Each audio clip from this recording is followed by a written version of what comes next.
Terima kasih buat Pak Hendra, Presiden Chapter FGB, terus juga undangan dari Pak Vincent. Saya pertama kali ini saya udah bicara di, mungkin tadi udah dibilang di 3 chapter Full Gospel. Tapi ini yang pertama kali saya jadi pembicara, saya merasa saya lebih diberkatin gitu ya daripada yang hadir gitu ya. Jadi saya merasa tadi kesaksiannya Pak Ardian bagus sekali gitu ya. Jadi mungkin kita nanti harus kontek-kontekan Pak. Saya juga mau nanya beberapa hal mengenai dokter-dokter gitu ya untuk mata gitu ya. Ya jadi tadi juga saya duduk di sebelah Pak Alek gitu ya. Wah, menginspirasi sekali gitu ya. Usianya tapi nggak kelihatan gitu ya. Masih segar bugar gitu. Kalau Bapak yang sharing saya yang dengar Pak harusnya gitu ya. Jadi ya dengan penuh kerendahan hati saya akan berbagi sedikit mengenai pengalaman saya gitu ya menjalankan family business gitu ya. Jadi saya adalah operator family business dari yang dimulai oleh papa gitu ya. Jadi sekarang di generasi kedua. Nama perusahaannya PT Duta Abadi Primantara atau biasa disebutnya DAP Group gitu ya.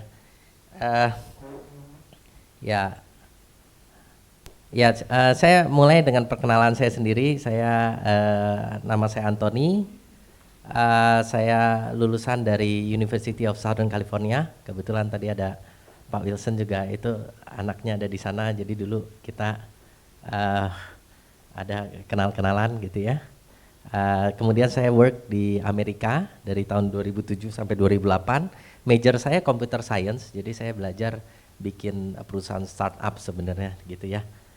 Kemudian saya kembali waktu kerjanya jadi juga di computer science. Kemudian kembali ke Indonesia itu tahun 2009 ya. Kemudian disuruh papa bantuin perusahaannya. Kebetulan kita di bidang furniture gitu ya. Jadi saya disuruh jadi sales gitu ya. Jadi sales tahun 2009. Dari programmer yang gajinya tinggi tiba-tiba masuk ke perusahaan keluarga di gajinya UMR gitu ya. Terus disuruh nyales gitu, jualan furniture. Kaget juga gitu ya.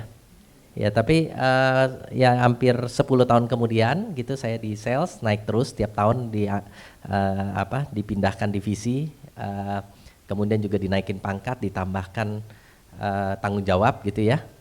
Tahun 2018 sebelum pandemi jadi papa nyerahin posisi presidir atau CEO-nya ke saya tahun 2018, saya ambil alih.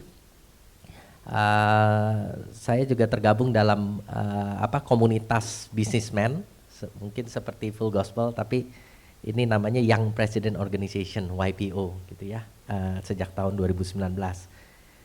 Saya sudah happily married, sudah menikah, istri saya hadir di sini juga. Keluarga saya, anak saya 3 sekarang sejak pandemi sekolahnya udah pindah ke Singapura, jadi saya harus tiap berapa minggu sekali bolak-balik Singapura. Istri saya juga base di Singapura. Hari ini datang hanya untuk pagi ini doang. Habis ini langsung pulang lagi gitu ya ke Singapura. Ya jadi itu sekilas mengenai saya sendiri. Istri 1 Pak. Iya tuh, Ibu Nancy Jonathan ada di belakang tuh Pak.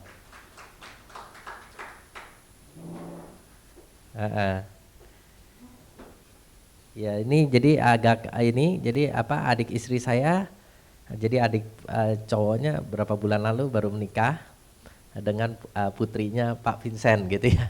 Kemudian saya jadi diundang ke sini gitu oleh Pak Vincent. Jadi ya tanpa tahu audiensnya, kalau tahu gini saya yang jadi pendengar Pak gitu ya. Tapi ya itu lain kali. Ya sedikit mengenai perusahaan kita. PT Duta Abadi Primantara start dari tahun 90. Kita awalnya produksi kasur gitu ya dengan brandnya Floren namanya. Kemudian Floren dari sebenarnya tahun 89, kemudian pada tahun 94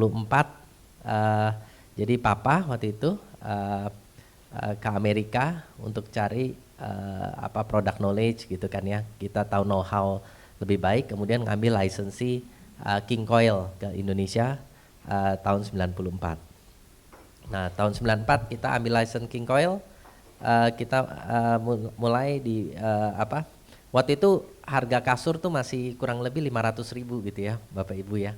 Kemudian tahun 94 kita ambil license King Coil, harus bayar royalti, harus bayar investasi mesin gitu ya yang di require oleh Amerika. Kemudian untuk jual kasur yang 500.000 kita mungkin harus jualnya di angka hampir 2 juta rupiah gitu untuk dapat kurang lebih keuntungan yang sama gitu ya. Jadi kemudian Papa ya waktu itu saya belum bergabung tentunya tahun 94, dia mutusin oh ya udah jadi jangan bikin 2 juta, bikin 5 juta aja gitu. Jadi malah makin mahal lagi gitu ya.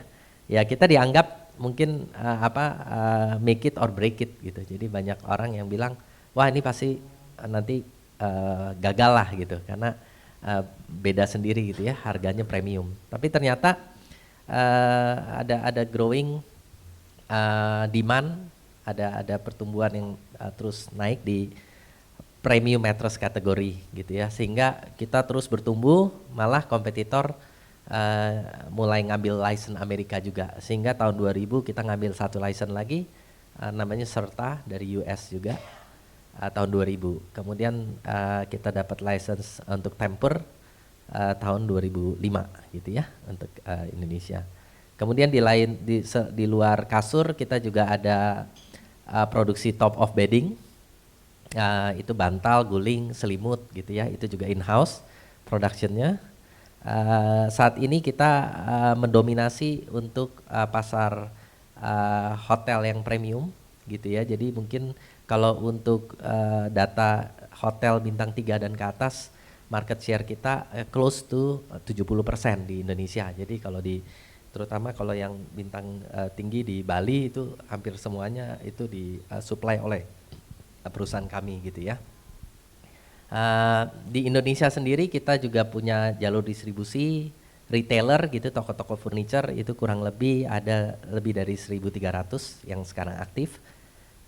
Kemudian kita juga 2018 dan 2022 kita merambah ke bisnis lain, ada massage chair, ada recliner. Itu kurang lebih snapshot bisnis kita. Ya jadi ini company structure-nya kita ada manufacturing company-nya PT Duta Abadi Primantara, kemudian kita ada distribution company PT Duta Abadi Permata, kemudian kita ada holding di Singapura untuk pegang company kita di Singapura, Malaysia, Filipina, Thailand dan Vietnam yang semuanya masih sister company-nya kita gitu ya. Jadi saat ini kita operate di 6 negara sampai tahun 2000 sejak tahun 99 sampai 2021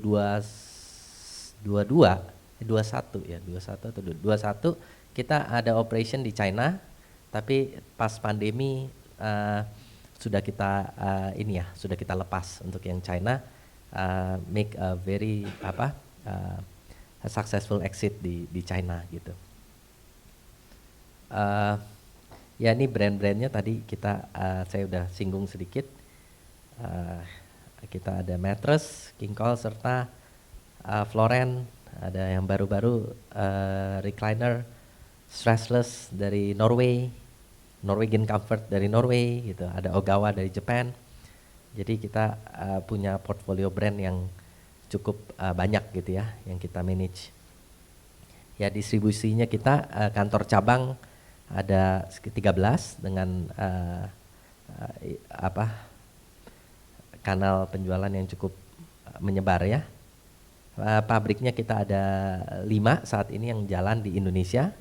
Di Tangerang itu main factory kita, Surabaya, Medan, Palembang dan Samarinda.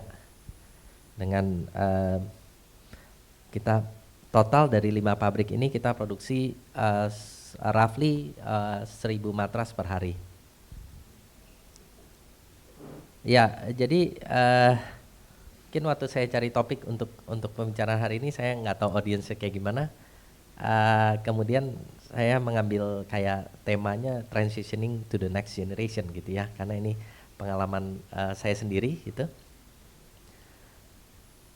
Jadi yang pertama yang saya lakukan di perusahaan itu pada saat menerima jabatan itu yang saya pastikan kita harus maintain what is good gitu ya. Jadi maintain founder spirit, maintain the legacy. Jadi seperti FGB punya visi misi sama values, ya kita juga kita kuatin lagi gitu ya di dalam company kita.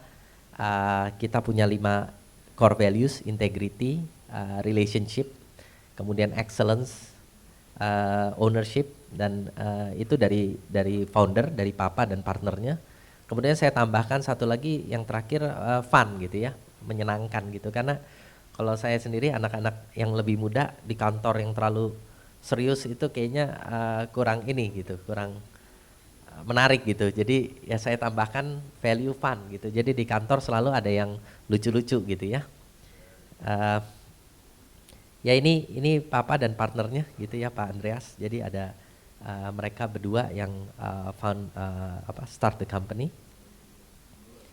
Ini tahun lalu mereka win di EY Entrepreneur of the Year 2023 jadinya, Ernst and Young. Ya jadi salah satu hal yang saya juga rubah dari pendahulu itu visi tadi ya, visinya yang saya bilang. Jadi selain value, visinya juga saya rubah gitu. Visi kita dari tahun 90 belum pernah berubah gitu ya, menjadi produsen matras nomor 1 di Indonesia gitu. Pada saat saya bergabung tahun 2010, terus kemudian visinya sedikit banyak sudah tercapai gitu ya. Jadi kayak ini kita lagi ngapain nih gitu. Visi kita sudah tercapai gitu. Jadi ya kita harus expand lagi jadi visinya supaya kita kerjanya ada semangat. Kalau enggak kan cuma begitu-begitu aja gitu ya. Jadi saya bilang mari kita rubah, jadi jangan cuma matras, kemudian kita expand ke kategori lain, dan juga areanya bukan hanya di Indonesia tapi kita coba conquer Asia gitu ya. Jadi dirubah ke Asia gitu, dan produknya juga dari matras menjadi comfort and health product gitu. Produk yang memberikan kesehatan dan kenyamanan gitu ya. Ya jadi habis dari kita rubah visi kita, kemudian kita langsung approach beberapa prinsipal di luar negeri yang besar gitu. Kemudian kita dapat Ogawa tahun 2019. Kemudian kita buka Filipina dan Vietnam branch juga tahun 2019. Thailand di tahun 2022. Di Filipina di 2019, Vietnam, Thailand. Kemudian Singapura dan Malaysia kebetulan sudah di start oleh generasi pertama. Jadi 2023 kita juga add new products gitu ya, recliners, stressless and Norwegian comforts. Kemudian gara-gara kita punya portfolio yang produk yang cukup banyak, tahun 2023 kita open our flagship store di Peak 2 itu 1.400 square meter gitu ya space-nya. Jadi flagship store terbesar yang kita punya. Karena kita punya varian produk yang cukup banyak. Jadi yang Bapak Ibu yang belum pernah ke Peak 2, saya nanti bisa undang ke IDD gitu ya. Kemudian kita juga ada tahun lalu sebenarnya buat kita tahun yang cukup sulit gitu karena tahun politik gitu ya. Jadi terutama bagi kategori produk kita yang bukan main needs itu agak sulit gitu. Tapi kita tetap ekspansi tahun 2023. Ya. Jadi ya saya kemarin tadi baru ditanya, ini sebenarnya materi presentasinya saya sudah bawa di beberapa sesi sharing saya di perusahaan. Makanya ini saya nggak taruh banyak Bible reference gitu ya. Cuma kalau harus ada Bible reference, saya belum lama ini tahun 2020 ya, waktu 2020 waktu start pandemi, saya kebetulan lagi sama istri saya lagi berenang di regata gitu ya di Pantai Mutiara. Ketemu tiba-tiba dia manggil gitu, Pak Antoni gitu. Kemudian saya lihat, loh, emang saya rasanya tahu. Saya Daniel Pak, Daniel Mananta, dia bilang. Oh Daniel Mananta, oh iya saya tahu Daniel Mananta gitu. Waktu itu dia masih jadi apa ya, Indonesian Idol ya, Indonesian Idol punya host gitu ya. Tapi kayaknya sejak pandemi siarannya kayak di stop atau gimana gitu. Kemudian dia bilang, Pak kita bisa lunch nggak bareng? Oh ya udah, saya ajak dia ngafe deket regata. Kemudian Daniel bilang saya, Pak saya ingat Bapak King Coil Group. Oh iya. Terus Daniel bisa bantu saya apa? Saya bilang. Terus dia bilang ke saya gini, Pak saya tuh kalau ingat Bapak tuh ingat Matius 11 ayat 28, dia bilang. Saya bilang, wah tiba-tiba keluar ayat gitu, saya juga ini gitu ya. Dia bilang, kenapa gitu Daniel? Soalnya Tuhan bilang gitu, datanglah kepada saya semua Anda yang letih lesu dan berbeban berat, saya akan memberikan kelegaan kepadamu gitu ya. Jadi kata-kata. Tapi dalam bahasa terjemahan Inggrisnya dia bilang I will give you rest, dia bilang. Jadi Bapak itu di industri istirahat itu katanya sangat alkitabiah, dia bilang gitu. Jadi mungkin jadi motivasi saya juga tiap hari gitu ya, bahwa kita memberikan tidur nyenyak itu kepada konsumen itu ternyata hasil dari tidur nyenyak itu banyak sekali gitu ya. Jadi ya kalau kita di perusahaan itu begitu masuk, salah satu orientasinya kita baca buku Why We Sleep itu by Dr. Matthew Walker gitu ya. Jadi diterbitin sekitar tahun 2000-an gitu ya. Jadi itu peneliti di UC Berkeley. Kemudian dia lihat manfaat-manfaat tidur itu banyak sekali gitu. Jadi tidur nyenyak itu implikasinya terhadap terutama kepada kesehatan itu banyak sekali, dan juga memori gitu. Ada hubungannya dengan Alzheimer, dengan segala macam gitu ya. Itu tidur. Tapi kalau saya percaya tidur itu sebenarnya KPI terakhir gitu ya. Jadi cara tidur nyenyak itu gimana? Banyak orang nanya ke saya, tidur nyenyak gimana? Wah, saya bilang bukan cuman kasurnya doang gitu ya. Kasurnya mungkin hanya satu hal, tapi banyak faktor lain ya. Temennya juga harus ini gitu ya. Jadi yang intinya kalau di Matthew Walker bilang gaya hidup yang sehat itu membuat tidur lebih nyenyak gitu. Jadi kurangnya alkohol intake, kopi itu pagi-pagi gitu ya. Jadi kafein pagi-pagi, terus kena matahari gitu ya.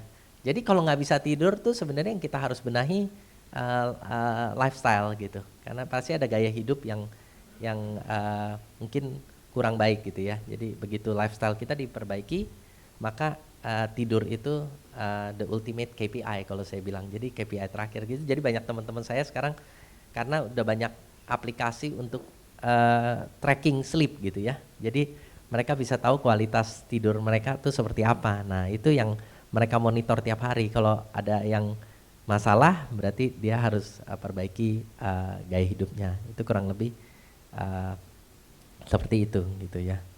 Ya sekarang kita tahun 2023 banyak sekali karena IT sudah berkembang begitu cepat, teknologi berkembang begitu cepat, banyak sekali perubahan. Sehingga untuk kita mengerti market tuh jauh lebih sulit gitu ya. Saya cuma sharing sedikit tren yang ada di pasar gitu ya sekarang ya. Kesatu itu banyak orang cerita soal AI gitu ya. Jadi ya kalau kita percaya di perusahaan bahwa yang nggak ada kata-kata bagus lah ya mengenai AI, tapi kemampuan komputer itu akan merubah cara kerja manusia gitu, dan akan mereplace banyak sekali pekerjaan manusia gitu ya. Jadi itu kita percaya sekali akan mereplace banyak sekali fungsi di pekerjaan manusia, terutama yang redundant dan specialized. Jadi sejak kita udah install kayak smart conveyor gitu ya di our factory tahun 2016.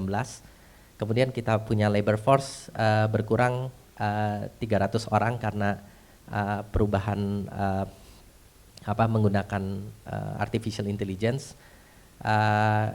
Ya ini tahun 2016 automated assembly line untuk di Tangerang dan di Surabaya. Kemudian kita bisa memangkas kurang lebih hampir 400 labor force di perusahaan kita. Kita akan start robotic production line di 2025. Jadi walaupun secara hitungan BEP itu mungkin panjang sekali gitu ya, karena mengingat labor force di Indonesia itu masih terbilang cukup murah harganya gitu. Cuma kita percaya konsistensinya dari hasil kualitasnya itu jauh lebih baik dan nggak ada drama-drama seperti itu gitu ya. Jadi ya karena itu kita akan invest di robotic production line 2025. Jadi mungkin message-nya kalau untuk AI dan robotik kita harus be friend with the technology. Jadi jangan kita against tapi embrace the technology gitu ya. Jadi sekarang yang lagi heboh juga isu mengenai ESG karena kita supply ke beberapa hotel besar, Marriott Group, Hyatt Group, Hilton's, Accor gitu ya. Sekarang mereka suka nanya gitu, apa plan dari perseroan untuk reduce carbon emission gitu. Pertanyaannya udah sangat heboh sekali gitu. Padahal di Indonesia mungkin kita belum banyak yang mikirin mengenai sustainability dan environment gitu ya. Cuma ya saat ini sih kita ada ISO 9001 dan 14001 gitu ya. 14001 itu mengenai lingkungan, tapi ya ini ternyata nggak cukup gitu kalau menurut chain besar. Jadinya kita sudah invest di solar panel. Tahun 2022 kita install 1 megawatt of electricity di Tangerang Factory. Kemudian kita sudah buat komitmen untuk net zero by 2040 gitu, kurang lebih itu yang isu-isu terkini gitu ya. Saat ini ESG itu jauh lebih penting dari financial statement. Kalau di perusahaan terbuka itu investor lebih lihat sustainability report daripada financial report gitu saat ini. Jadi ada shift trend ke sana. Nah ini yang kita lagi persiapkan. Ya Bapak Ibu itu my very short presentation, bukan menggurui, ini hanya sharing pengalaman saya di perusahaan saya sendiri gitu ya.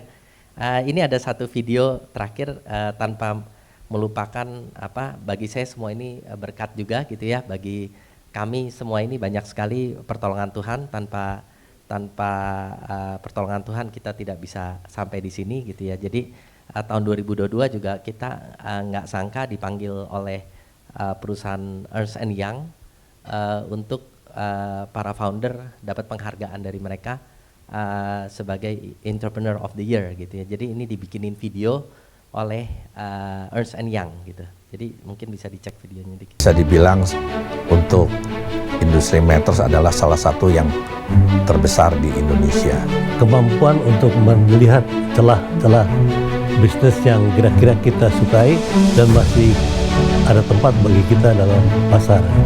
Saya Andreas Wiharja, saya chairman dan founder dari PT Duta Abadi Primantara. Saya Hendy Setiawan, vice chairman and co-founder PT Duta Abadi Primantara. Bisnis kita dalam bedding industri tempat tidur.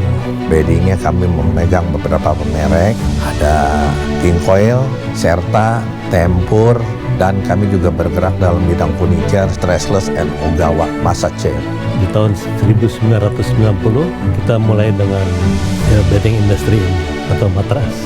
Menjadi PT dan start dengan brand kita sendiri, on brand adalah Florence Spring Bed. Bisnis kita ini sendiri banyak bergerak di bidang premium dan tentu teknologi yang terakhir, yang mutakhir kita terapkan dalam apa yang kita jalankan. Tantangan bagi saya untuk mengembangkan perusahaan ini dari zero sampai menjadi besar. Kita harapkan kita sudah jalankan bisnis-bisnis yang sama di negara-negara Southeast Asia.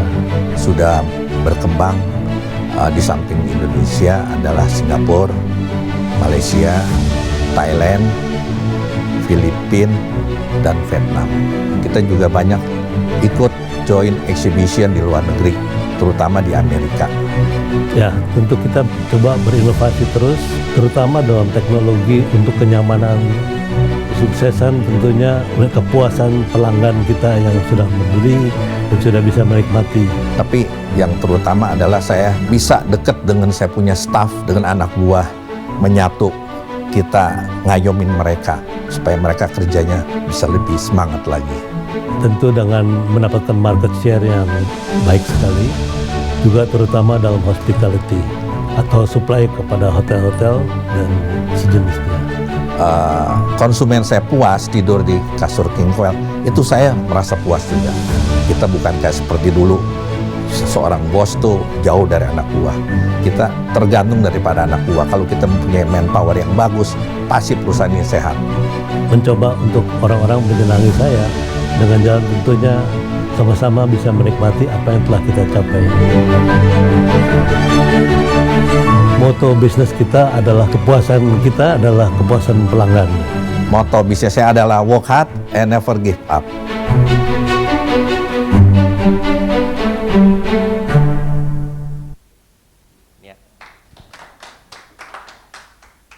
Ya mungkin saya tutup mengenai definisi saya, banyak orang nanya gitu ya, bagi saya itu bersyukur tuh apa gitu, kelihatannya kita ekspansi terus kayak nggak pernah puas gitu ya.